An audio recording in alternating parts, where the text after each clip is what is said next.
and to the republic for which it stands, one nation, under God, indivisible, with liberty and justice for all.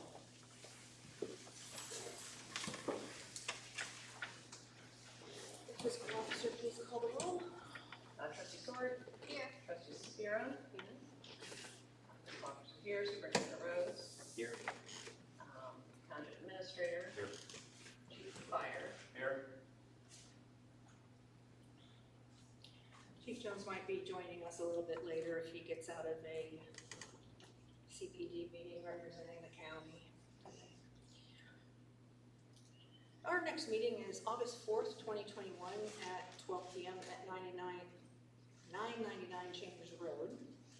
With that, I'd like to make a motion to accept the agenda with flexibility. I'll second. Trustee Sword? Yes. Trustee Spiro? Yes. I'll make a motion to approve the minutes from the July 7th, 2021 meeting. I'll second.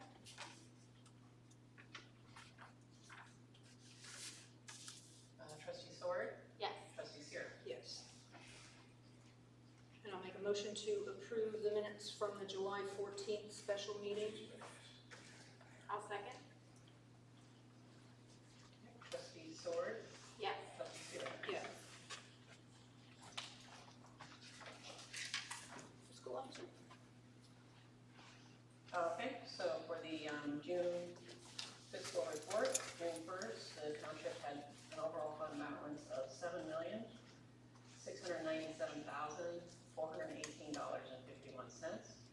Revenue last month was $332,555.19. Expenditures in the month of June was $488,272.52, leaving us with a overall fund balance on June 30th of $5,541,701.18.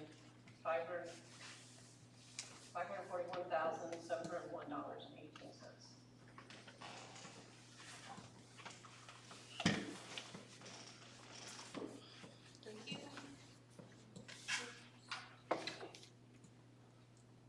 Item number 8. Can we, Oh, I'm sorry. I'll make a motion to accept the June fiscal report. I'll second. Trustee Sword? Yes. Trustee Spiro? And just quickly, as I said last night in emails, obviously this is halfway through the year. And I can see a few little places when we go to amend permanent appropriations. Nothing major, but a few little line items need spruced up. But we'll amend permanent appropriations probably when we get around to knowing how we're gonna spend these new ARP funds. Any other fiscal thoughts about that? No? Okay. Your item number 8. Oh, yeah. So,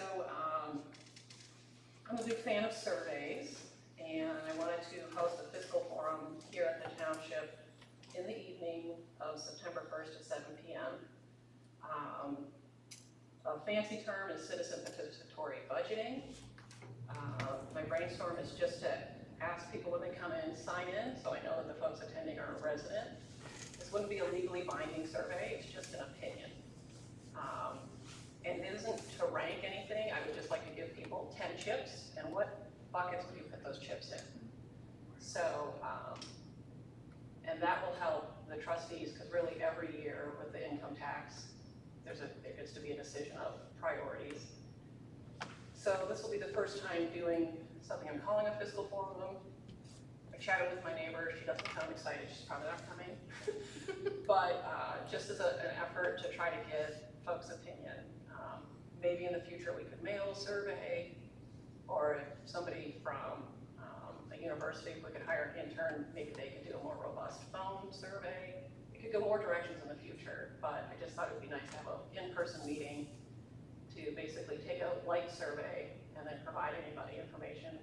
And really, anytime anybody can come ask me to provide fiscal information, but this is just a chance to hear back from the residents. And so I would need some staff support, because I don't know how to unlock the building, and I'll need to stay in touch with Chief Fraley. I don't think I'm gonna have 100 people wanting to participate, but I don't know, we probably don't need to shouldn't go over 25 people in this room. So that's the idea.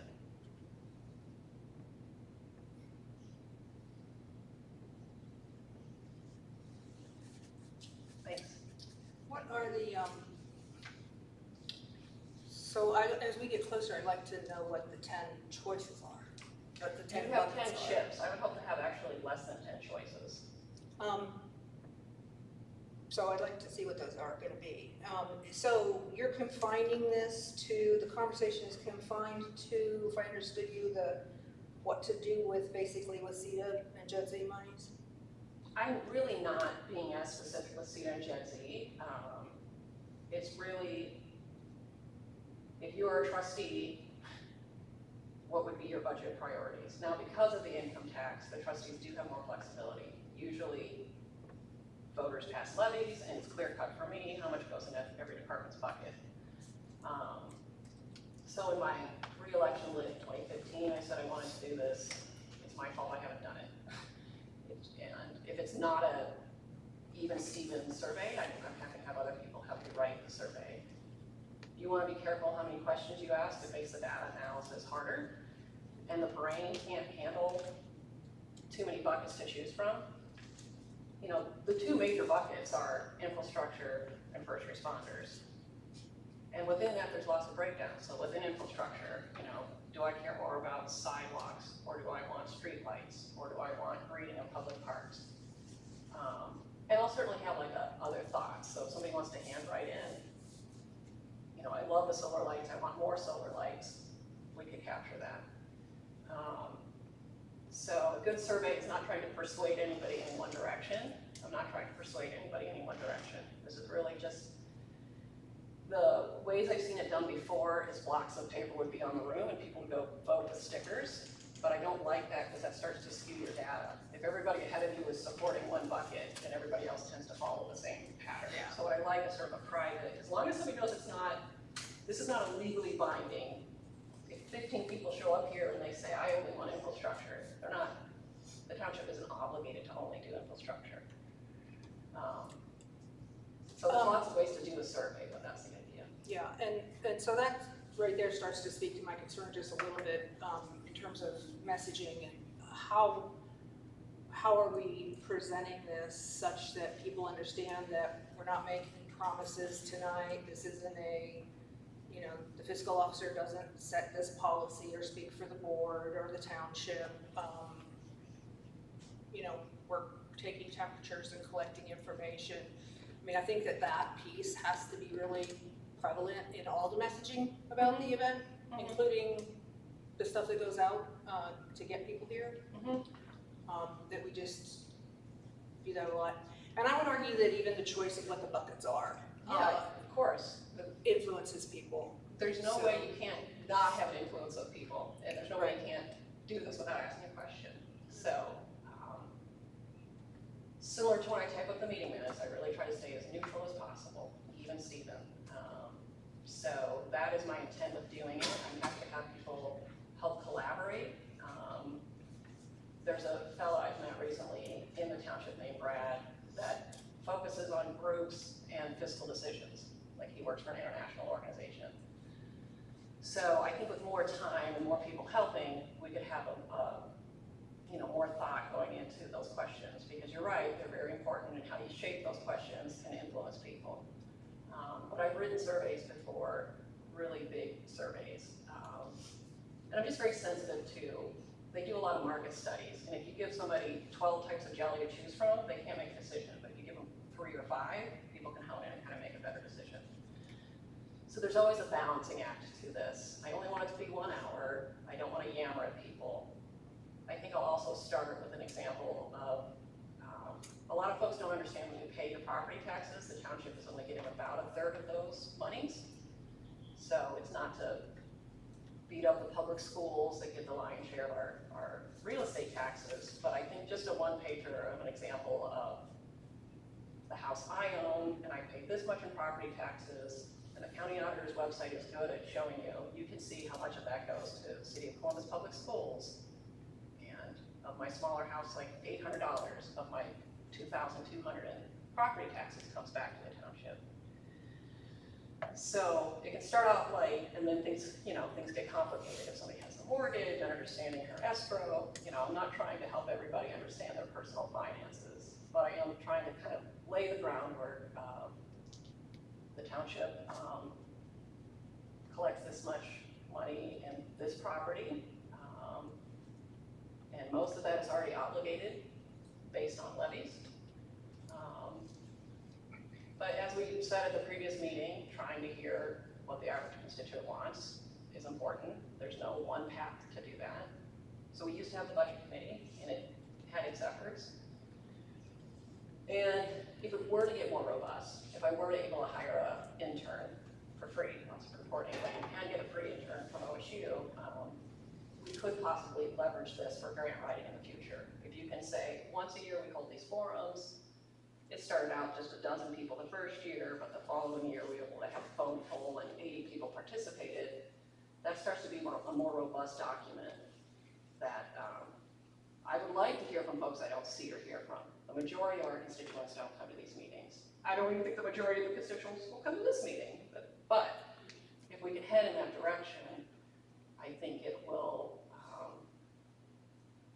nobody's against hearing from our constituents. It's more just organizing in a way that the constituents can participate in a way that makes sense for them. And if I only get 12 people, I probably won't brag about the results, but if we get a robust participation, we should reflect back on the survey results. I'll share the results, whatever they are, but I wouldn't be super excited about them until I know I'm hearing from more than a handful of people. So this is really just starting the groundwork. The budget's always going to be due 7/20 of every year, and maybe sometime around Labor Day, that I don't think it conflicts with other events. If we could sort of just have a once-a-year event for people to take part in the survey, we could go that direction. Or if I could have an intern help phone call people. I personally don't answer stranger phone numbers, so I'm not quite sure if that'll work, but that's how most survey collections are done. And we're much more used to this during election season. People see national polls and, I was gonna ask, why September, but you just want sort of a reliable time of year, it's just an arbitrary piece to. This year's an arbitrary thing, Because I'm curious about widening the conversation into public transparency about the use of the ARP funds. Well, yeah, and that kind of just goes back to what are the survey questions going to be? Right. Yeah. So maybe we can see those well enough in advance to have some conversation about them and some collaboration over them to think about that aspect of it as well, including it. Yeah, I mean, if I was coming to this as a constituent, I didn't know anything about our regular budget. I know what I vote on, but if you were to hone in on what does today's budget look like, that might change your opinion. So things can get complicated pretty quickly, but yeah, this is just an effort to try to do something that I've said for years I wanted to do. It's only my fault I haven't done it. And if done more robustly, and if done with basically a graduate student working on local government or whatever, the John Glenn School of Public something. There's brainiacs over there, they're really good at this, and maybe we could ask more questions in the future. And if we could do a broader survey sample that I feel is really capturing the average person, and there's mathematically a way to prove it, not just my gut feeling, then it might complement future grant applications to say, look, year after year we hold this survey and people are always saying they want sidewalks. So help us fund that kind of thing. I do like the educational piece of it, showing the somebody breakdown. the breakdown, because a lot of people think that, We're getting all of it. yeah, that, I think that will help a lot with understanding of how things go, so I think that's good.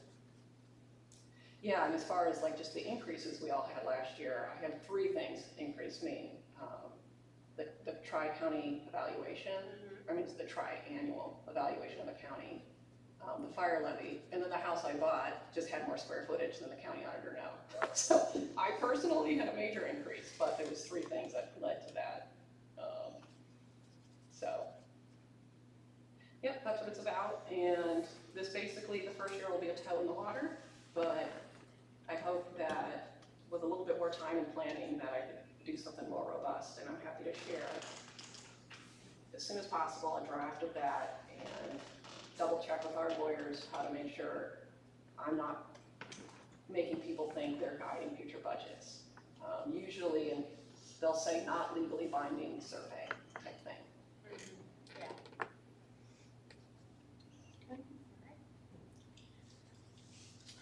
What'd you think of ARP's funding? It's a lot. It's a lot. I don't even really know where to begin, to be honest with you. Hey, you're in there, but I've been reading it and rereading it. And I agree with you that because we can do, the potential is so wide. Yeah. It's hard to set a fence to play inside of when you're thrown something like that. So one of the thoughts that occurred to me was in future conversations about priority setting. Because the funding,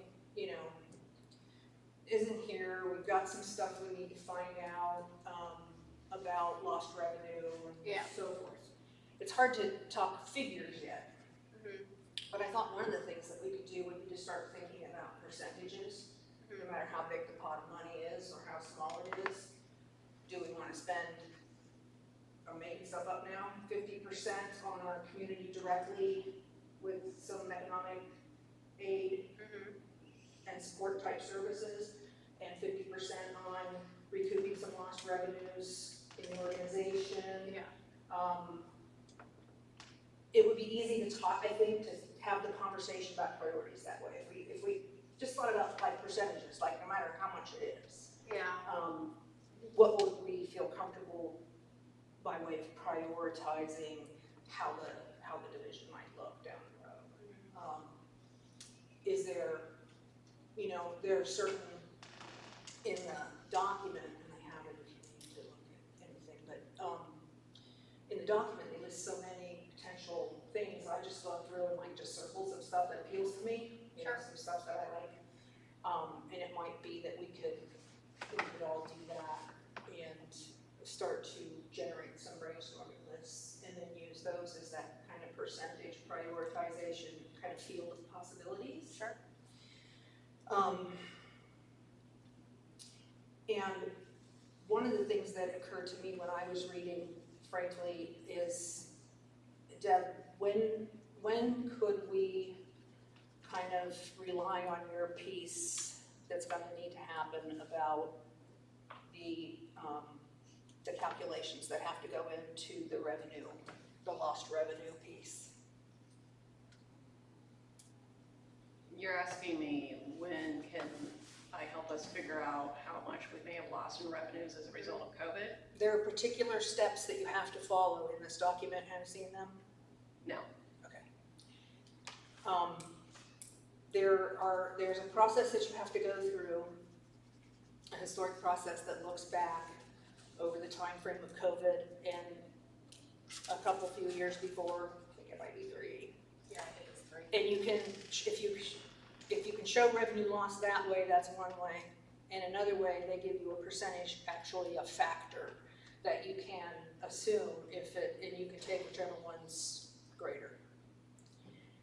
Okay. That's going to give us a target. It's going to give us at least an understanding of what the hit has been.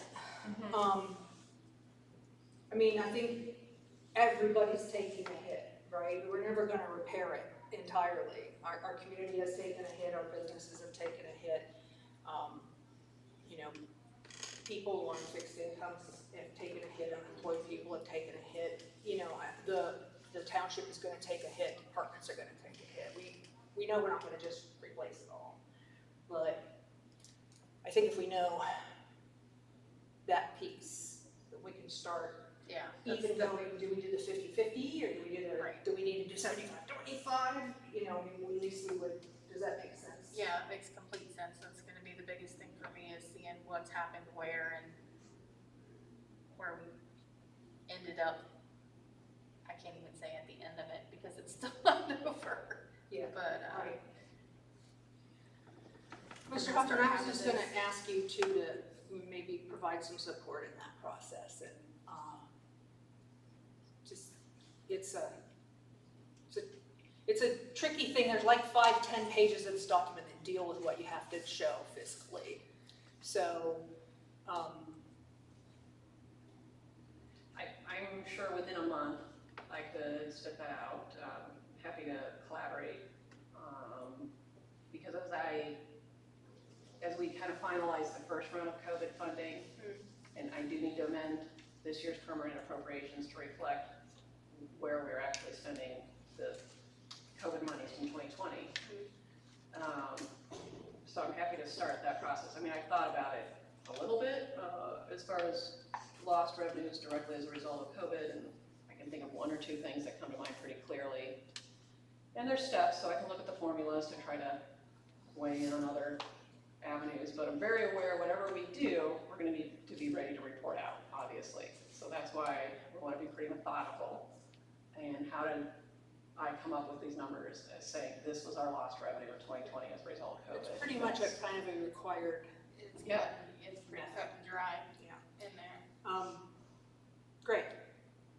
A month is, Yeah. I think gives us plenty of time to have, similar conversations like this, make more circles in your document and all the stuff that you liked when you saw it, and regroup when we know that piece a little more.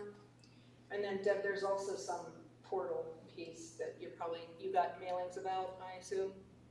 Okay, that is another fiscal job that we have to just, By September 4th, if I Apply don't get for the it, money, yeah. we're not getting the money.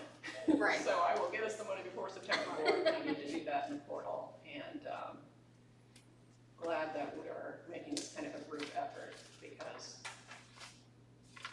even wrapping my head around the COVID funding last year was kind of a lot. That's a ton. Well, and then in the end, the reporting portal is where it all lands, Yeah. so. And they just have very different buckets than the way we do. And we kind of found out sort of midway through, oh wow, the food giveaway, oh, the U-Haul rental, we can apply that to the food, great. Yeah. Matt, could I ask you to just at any point check in with the attorneys about whether they believe that home rule and our ability to do stuff is impacted at all by this language? Because there's stuff in here that we would not normally be able to do. Right. But I'm thinking that we can now, just under this act and only with these funds, but I could be wrong. I'm Or no it would attorney, be the I first one. skimmed through and I can't see where it even defines one way or the other, so it's like, Yeah, it just includes local government, Yeah. so let's hope the attorneys agree with that, but if we can And get. Julie did send us the same documents as Yeah. well, so. Yeah, great, thank you. All right, let's move on to number 10. We realized as we go, as expected, with our living document that is our personnel manual, we discovered a blank spot there with giving folks who might be injured on the job a different kind of leave so they didn't have to kill their sick leave bank. So, did you have any questions or no, you just? I'm good. I'm gonna make an emotion then to adopt the injury leave policy as new section 4.14 of the Personnel Policies and Procedure Manual. I will second. Trustee Seward, Yes. Trustee Zero. Yes. This one's discussion on Public Works grants. So these are the grants that we apply for typically to get some matching funds and share funding on large projects. Currently, the Ormond Avenue project is an example of that. We're usually writing those in the summer because it's a September kind of a cycle. Yeah. So I didn't know if there were any immediate brainstorms about wanting to do it this year or managing Ormond and regrouping in the next cycle for what I think is going to be the timing of a potential 2024 Cleveland Avenue project with the county. And we just haven't talked about it this year. Did we want to do something? Are we good with, I think I'm personally leaning towards holding and knowing that I might be writing a bigger check 2 years from now than next year, any project. I want to see how you felt about it. Well, I mean, I think we need to put some attention into handicap accessible ramps down Walford. Is that something we could? We're actually, gonna consider that shortly. I And see to that. do it without, to just do it. Do it without? Okay. And that is, okay, so that's in administration, right? Yeah. Okay. You would rather do it out of our bank instead of going for an OPWC though? Or, yes, for, if you look at that amount of money, Mhm. it seems pretty small for. It is. For OPWs. To me, I like that for the big ones, where we're putting twice that much into it ourselves, Sure. and they're putting in twice that much. As an example, we're still waiting on the county for, road condition data that they've promised, Corey and promised. He went out and did that one scoring for us. We were gonna compare that and eventually make a plan for how to rotate through getting resurfacing done in the worst places, once we've got that data together. Mhm. I know that we've always, the board has just mentioned on several occasions, looking at alleys, Yeah. by way of a rotation to start perhaps, getting asphalt down instead of just gravel. That was And gonna be my next mention. so, I mean, I'm thinking projects of that sort of size, and expense ought to be something that we look at. And the Cleveland Avenue thing, I think is gonna be, we're gonna have an opportunity to do a lot there. Oh, absolutely. So you wanna put alleys on hold until then? Or do you wanna maybe look at just a few alleys here and there for OPWC? Just to see if we even want to go that route?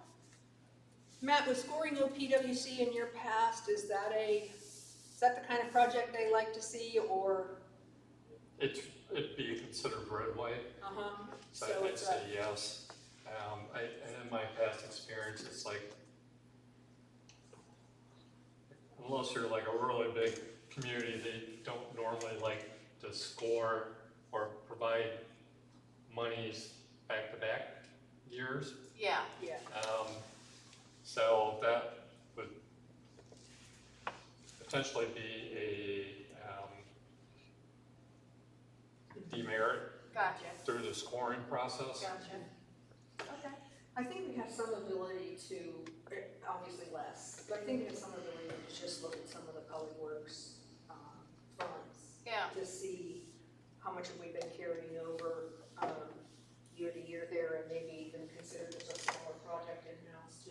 Yeah, and I do know that we have some alleyways that are just bad. Like especially down there by Walford, Ferris area, some of those Sail Road alleys. We're constantly putting gravel in those areas. So there might be some, Like maybe looking at tarring and chipping even. Do you think that would hold more through the winter or? It's so wet that, Yeah, that's the thing. My opinion is just, I guess, speaking as a resident, I'm concerned about drainage. Yeah. If you pay something, my backyard on Radnor would flood more. Right. But if you have the money, they do have permeable, sort of I've seen fancy parking lots that have Yeah. some grass. Yeah, I don't know, and I'm sure they're super expensive. something to look at down the road. so I'm just, I'm a little sensitive to, well, there's that piece I hadn't even considered, that back-to-back applications Yeah. don't tend to do well. I hadn't even thought about that, Yeah. so thank you for that. But I'm also just sensitive to how many irons are in the fire right now. Sure. Our own capacity to just, get another one written, identify it, get the collect data, do everything we have to do by way of public hearings, and get another one written by September. So Yeah, I was leaning more towards skipping this cycle and, working with the county, I think, with the planning piece that has to go into the Cleveland Avenue medians, that might be our next big thing, and it will qualify for our Gen Z funding use too. gotcha. Okay. Committee. Committee, so at our July 9th produce market, We distributed 4,000 pounds of produce as well as 20 naloxone kits for 76 families. The next free produce market is this Friday, the 23rd, from 4 to 6 p.m. We're always looking for volunteers. We're always looking for people to help spread the word. There is no income, no zip code restrictions. You do not have to be a township resident. Anybody that knows anybody that may need some help with getting some food or naloxone, come on through. We are more than happy to serve you. It is a drive-through market, so be sure to enter from Elmore and Cleveland Avenue by following the hot cake signs that will be redone because they've been rained on a little bit too much. They're looking a little sad. And you'll come in through the back way of Brandon and we'll exit you off the Firehouse apron onto Cleveland Avenue. That's about all I've got for that. Thank you. Absolutely. Just gonna let Mr. Huffman talk to you about building stuff. First item is flooring updates. At the last meeting, we approved funding for both the tile and the rest of the building. The rest of the building is an epoxy flake system. They were concerned about flakes being backordered, like many other building materials, but they were able to save some aside. So hopefully, starting in August, we'll start getting the non-public areas coated with that flooring. Sarah and I met at the tile shop yesterday and provided a couple options to the trustees for the public lobby areas, restrooms, and the bathtub kitchen back here. Both were within the price range that we were looking for. One is a more muted, understated. The other one has a little more character to it, if you will. The one is, if I remember right, I believe the one is potentially back ordered by a couple weeks, which would be the one with blue colors in it, which matches the rugs and the potential for the epoxy flake flooring. So did we want to maybe try to determine tile decisions today? I would like to, because of the backorder situation, if we like the same one. Yeah, I like blue. Okay. Because I'd like to let them know that so that they can at least start that process, so. I can reach out to our contact at Tile Shop after the meeting and let them know that's the direction we want to go and move forward with that. And then we were also just thinking about a very dark brown, very dark gray that would I take dirt. agree. Okay. Slush and salts and all that good stuff coming in the front door. Bobby? Yeah, I just have a question about the flooring thing. Can we mic Bobby? Hold it pretty close to your mouth. It's not on. It's on. It's on virtual line. Okay, I had a question about the cost for the flooring thing. I thought that problem was the fault of the contractors. And I guess I don't understand why we're having to pay over $100,000 to fix something that they should be paying for, since it was them that caused the problem. We're paying for it now and arguing with them still in the hopes of getting the reimbursement later, but the law grinds its wheels slower than we Okay. want to wait for floors. Yeah, because I thought, they should be responsible. Our for it since attorney it is caused the still problem. on it, and I believe that that will be the end result, that we will get that reimbursement, but I'm not gonna be promising when. And we just Okay. thought enough was enough, let's get this done. Yeah. Thanks. Item number 2, getting back to Trustee Sword's comment earlier, is a request, a PO in the amount of $49,500 payable to G&G Concrete Construction LLC for installation of ADA compliant ramps along Walford Road, and to authorize the township administrator to execute agreement payable from line item 1000-330-599. So moved. I will second. Trustee Stewart? Yes. Trustee Sarah? Yes. Just by way of a small amount of extra explanation or information for folks, that when ADA was passed way back in 90-something, these things needed to happen when roads were resurfaced, and we had Walford resurfaced way back in the 90s, and that board did not undertake this project, and so it should have happened. We need it to happen. We gotta fix that piece. So thank you.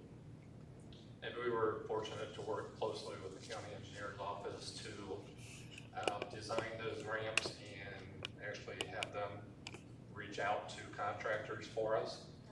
So we're hoping to kind of tie it in with the Ormond project so that it kind of hopefully holds down the not the distractions, but the interruptions of the residents in that area.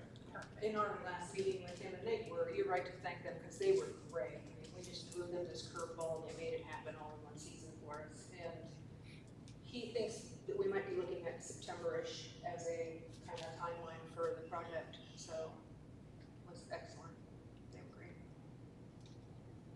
My last item is to request a motion to hire Nick Herring as a full-time code compliance officer at $22 an hour, effective August 2nd, 2021, pending the completion of background and drug screen, payable from line item 1000-130-119.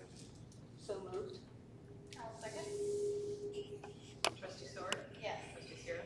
Yes.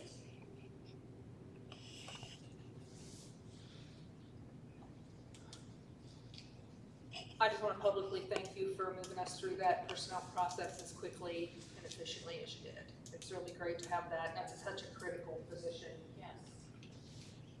And I'd like to thank Fire Chief Fraley for participating as well. And with that, Chief Rayleigh, it's your agenda. Good afternoon.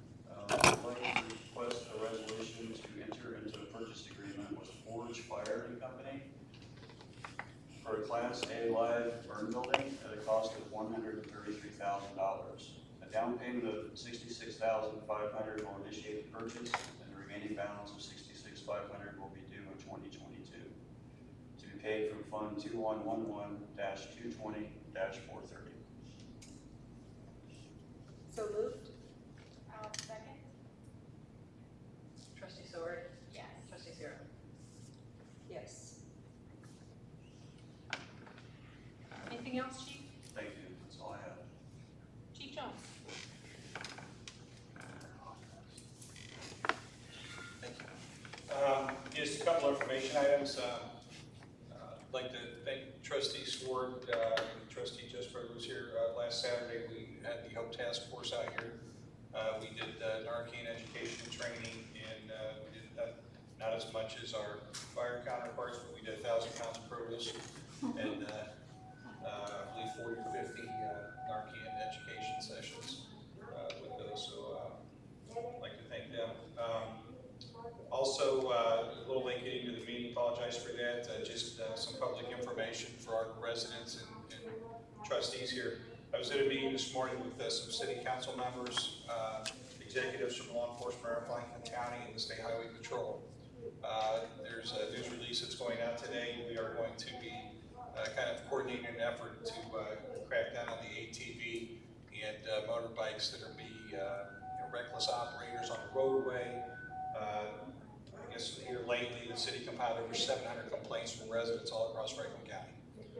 So we're going to put a coordinated effort with that. Several jurisdictions here in Franklin County, again, along with the Sheriff's Office, Public Police, and the State Highway Patrol.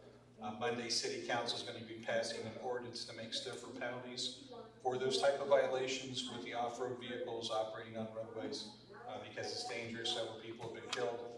So we're going to take an effort with that to come together to enforce those actions.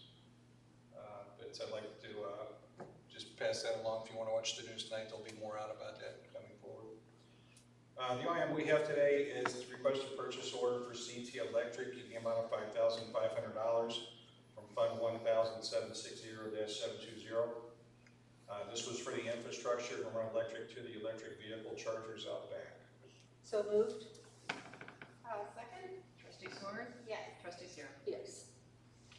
That's all I have. Thank you. Thanks, Chief. Superintendent.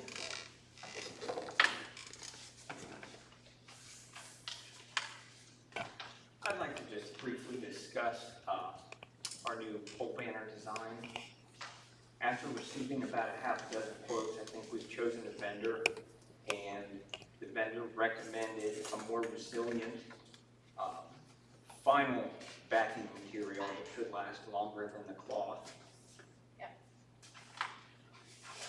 And after I get the final design pinned down by the board of trustees, we'll be ready to place that order, and then we'll be getting the banners up as soon as that order comes in. I like it. One side of that is a little bit more textured and one side is smooth, but It's thicker than that other. I like that look of that a lot better than that thing we had from Blended as a sample earlier in the process. So, with that instead of canvas, I'm absolutely good with that instead of canvas. and could I get some input too on overall design? I like the blue lettering, Me too. and it looks like this grayer, other than the stark white. Is that what you're thinking? Or are you thinking of going all white? We originally had thought gray because it's in our branding palette. Yeah, And I'm personally leaning towards all white right now that I see the vinyl, and I know it's not gonna get dingy like canvas would. I think white is gonna be more visible out there on the street, and gray might blend in more with buildings and concrete and sky and so on. is that gray like an accurate gray in this?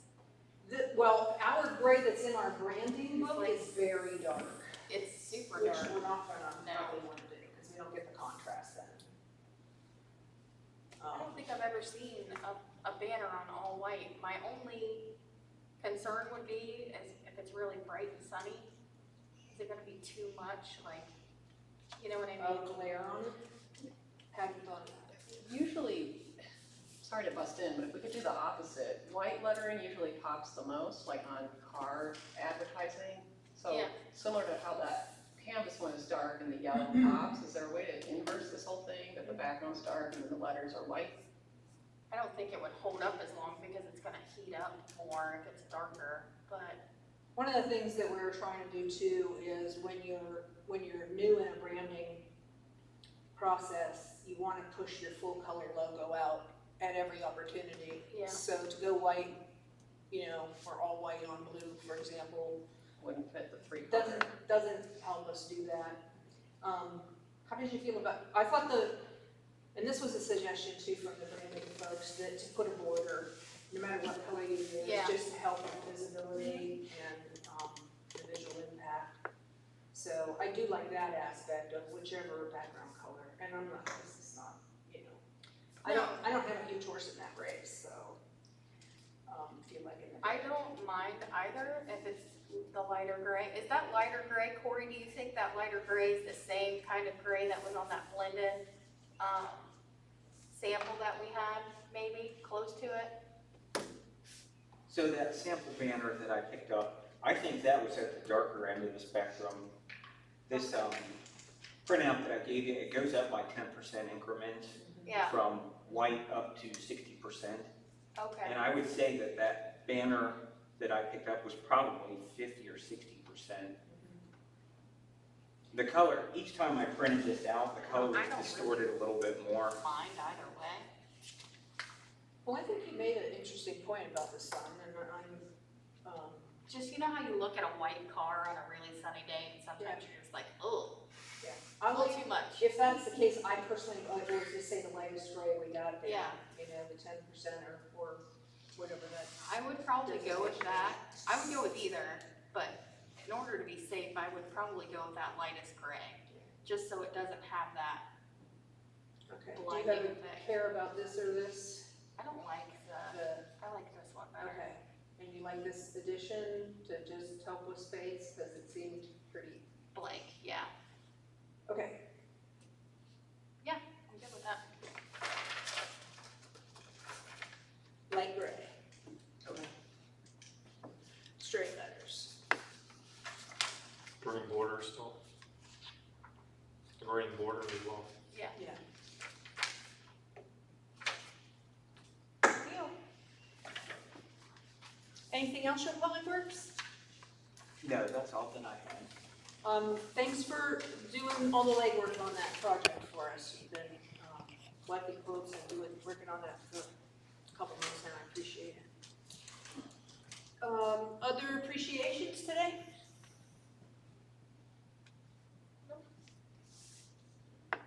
Other items?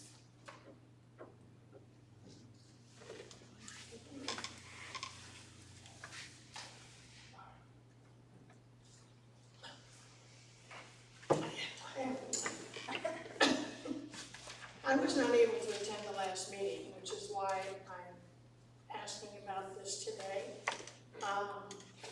I am very concerned about the police department funding and the fact that they're not going to be getting $300,000 every year between now and 2024. At the end of 2024, without that money, they're going to be in the hole $242,219.51. Now, when that happens, I want to know what the board plans on doing to help them at that point, instead of helping them now so they don't get to that point. We are going to give them a $300,000 transfer in 2022. No, they need it this year too. If they don't get it this year, they're already going to be $300,000 behind in 2022.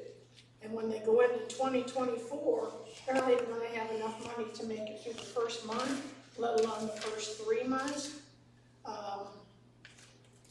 You know, I don't know. I don't know if you plan on putting another levy on, which I would not recommend because it will not pass. Not when we've got the money we've got sitting here not doing anything. We don't have the same numbers that you do. When the year-end figure that I had on a projection for the end of the year period for police was, I believe, 350 something. It certainly was not in the hole. When we make that transfer in 2022, which could happen in January, they will have over 6. So no one's going in the hole. And that was Okay, the so budget that was voted in. So if you give it to them in 2022, they'll have over 6 at the end of 2022. Or not at the end, they'll have that 422, but they'll still, by the time they spend, they'll still be down a little over 300,000 going into 2023.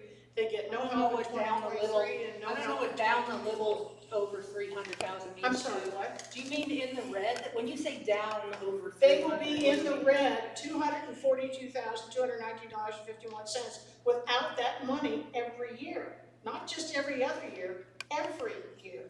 Yeah, I'm not gonna make fiscal policy for every year from now to Timbuktu, Well, Bobby. see, that's what the money was supposed to be for. The board does not make decisions for other boards. It's an annual conversation. There's a commitment to all of our folks. Well, all I know is the Gen Z, we passed it so that we would not have to keep going to the public for levies and asking for more property taxes. That was the purpose of it. And that's what it says in our information, that's what Prairie Township has, and I don't understand why we've got $2.1 billion sitting in the Gen Z fund doing nothing, and then there's probably at least $1 million, $1.5 million, $2 million in CETA doing nothing. So I'm gonna answer your question, if you give me a chance here. The CETA Gen Z agreement stipulates many uses for that money, and safety services certainly among them. Economic development looks like a lot of different things, and it looks like these projects that I'm talking about on Cleveland Avenue, and just because the money is sitting there doesn't mean it's going to be. Things take time. We are gonna spend that money. We're gonna have a great opportunity to really improve one of our business corridors and do pure economic development funding with those funds. So it doesn't belong entirely to safety services. It does in part. And I'm not gonna engage in a long dialogue with you about it because that's just true. I agree, it's not there just to help them, I agree. So The CETA. other than that, it's a conversation to have as part of the budget every year. Well, it's there to help the departments though, and you're not doing that I certainly Particularly the did police. when I just We've had the lost- budget included. We've lost 4 full-time police officers in the last year. We haven't replaced 2 of those 4 that left. So we're short 2 full-time officers. We just hired a part-time officer who left and went full-time to Worthington. I mean, and we haven't got the money to hire anymore. And that's because we're not using this money. It's supposed to be used, and by the way, the expanding services like fire, police, and road is part of economic development. That's included in all of that. I realize that the whole CETA thing doesn't go to them, I understand that. But the JEDSI is specifically for economic development. The CETA can be used for economic development and helping the departments, which is considered part of the economic development. If we don't have a viable police department, we're gonna be in real trouble. You're Have a viable. singing to the choir. Not, right- no, we're not. We're We're short all right, you know officers. what? We're good, we're done, because it's the same circle. We've gone in it, I've addressed it, and that's enough. So with that, I'm gonna make a motion to, enter into an executive session pursuant to ORC 121.22G to discuss appointment, employment, promotion, discipline, compensation of public employees. I'll second. Trustee Stewart? Yes. Trustee Zero? Yes.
joking, we need a like, live light.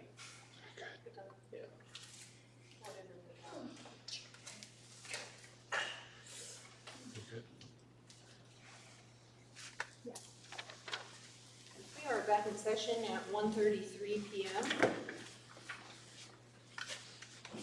I would like to make a motion that we raise the salary for Township Administrator Huffman to $86,700 effective June 19th, 2021.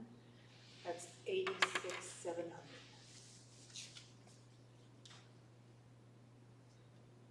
I'll second.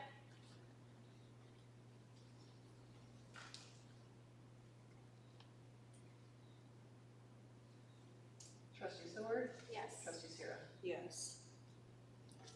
I'd like to make the motion that we raise Superintendent Flagg's salary to $66,240. That's effective 7/8. I'm sorry, what was the 2021. effective date again, I'm sorry? 7/8, Oh, 2021. okay, thank you. I'll second. Trustee Stewart? Yes. Trustee Sierra? Yes. And finally, I'd like to make a motion to raise Chris Muncie's pay by 1.5% effective May 26th, 2021. I'll second.